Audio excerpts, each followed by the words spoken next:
ಆತ್ಮೀಯ H60 news ಅರ್ಥಾತ್ ಹೇ ಸೀತಾರಾಮಗೆ ಸ್ವಾಗತ. ನಾನು ನಿಮ್ಮವ MI ಅಥವಾ ಮಲ್ಲಪ್ಪ ಜೋತಾವಾರ್. ಆತ್ಮೀಯರೇ, ಈಗ ನಿಮಗೆ ಪ್ರತಿದಿನ ತಿಳಿಸುವಂಥ ಇವತ್ತಿನ ಇಲ್ಲಿವರೆಗಿನ ಡೆವಲಪ್ಮೆಂಟ್ಗಳು, ಅದರಲ್ಲೂ ಧರ್ಮಸ್ಥಳದಲ್ಲಿ ನಡೀತಿರುವಂಥ ಘಟನೆಗಳ ಬಗ್ಗೆ ಒಂದಿಷ್ಟು ಚರ್ಚೆ ಮಾಡಬೇಕಂತ ಆರಂಭ ಮಾಡಿದ್ದೇನೆ.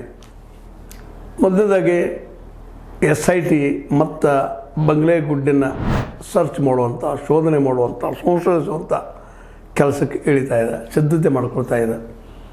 ಇವತ್ತಿಂದ ಆರಂಭ ಆಗಬಹುದು.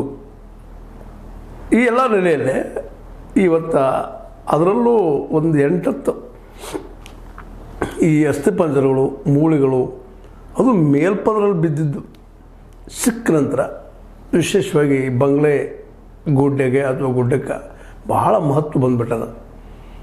ಯಾವ ಒಂದು ಪೀಠದ ಪರ ಇದ್ದಂಥ ಅಥವಾ ಧರ್ಮಸ್ಥಳದ ಹೆಗ್ಗಡೆಯವರ ಪರ ಇದ್ದಂಥ BJP ಅಥವಾ ಅವರ ಸಂಘಟಕರು ಆರಂಭ ಮಾಡಿದರು, ಬುರುಡೆ ಇಲ್ಲ ಅಂತೇಳಿ. ಆ ಬುರುಡೆಗಳಿಗೆ ಸಿಕ್ಕ ತಕ್ಷಣ ಹೊಸ ರೂಪ ಪಡ್ಕೊಂಡದ. ಇವತ್ತು ಆ ಬುರುಡೆಗಳನ್ನು ತೆಗಿಬೇಕು, ಹುಡುಕಬೇಕು, ಮಾಡಬೇಕು ಅನ್ನುವಂಥ ಒಂದು ಚಾಲನೆ ಮತ್ತೆ ಸ್ಟಾರ್ಟ್ ಆಗ್ಯದ. SIT ಅದನ್ನು ಮುಂದುವರಿಸ್ತದೆ. ಇನ್ನು ಅದ್ರ ರಿಸಲ್ಟ್ ಏನಾಗ್ತದೆ ನೋಡು ನಂತರದಲ್ಲೇ. ಮೊದಲು ಶುರುವಾಗಿದೆ ಕೆಲಸ, ಶುರುವಂತ ಇವತ್ತು ಆಗ್ತದೆ ಅನ್ನೋಂಥ ಭರವಸೆ.